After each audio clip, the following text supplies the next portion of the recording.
حضرت علی فرمانے لگے میری 5 باتیں یاد کر لو،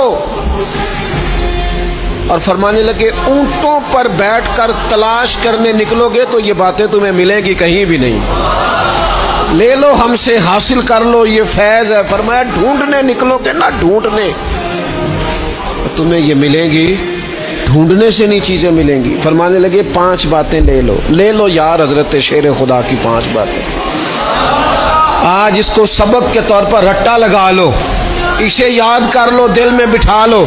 شیر خدا کی 5 باتیں، علم و حکمت کا نچوڑ، نبی پاک صلی اللہ تعالی علیہ وسلم سے لیا ہوا فیض، وہ حضور کی امت کو بانٹتے ہیں، اپنے سے محبت کرنے والوں کو عطا کرتے ہیں۔ حضرت مولا علی شیر خدا فرمانے لگے 5 باتیں لے لو، تم اونٹوں پر بیٹھ کے نکلو گے تو تھک جاؤ گے لیکن یہ باتیں تمہیں کہیں نہ ملیں گی۔ حضرت علی باتیں بیان کرتے ہیں، فرماتے ہیں پہلی بات یہ یاد رکھنا، بندے کو امید صرف اپنے رب سے رکھنی چاہیے، جیت جاؤ گے دوستو دنیا میں اگر یہ بات آ گئی، بچ جاؤ گے، دل ٹھنڈا رہے گا، بے قراریاں، بے چینیاں، پریشانیاں جان چھوڑ جائیں گی، امید صرف اپنے رب سے رکھو۔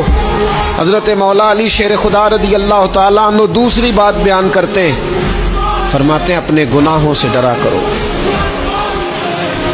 تم غریب ہونے سے ڈرتے ہو، تم تنگ دستی سے ڈرتے ہو، تم لوگوں کی دشمنی سے ڈرتے ہو، اپنے گناہوں سے ڈرو، کہیں ایسا نہ ہو کہ تمہاری نافرمانیاں رب کی ناراضگی کا سبب بن جائیں، اپنے گناہوں سے ڈرو۔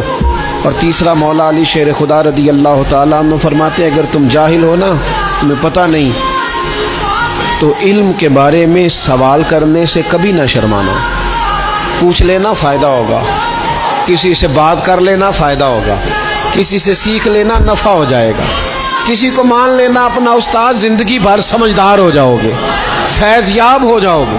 اور حضرت علی شیر خدا چوتھی بات ارشاد فرماتے ہیں یہ علماء کے لیے، فرمایا اگر عالم کو کسی مسئلے کا علم نہ ہو تو غلط بات نہ بتائے بلکہ کہہ دے واللہ اعلم، اللہ بہتر جانتا ہے۔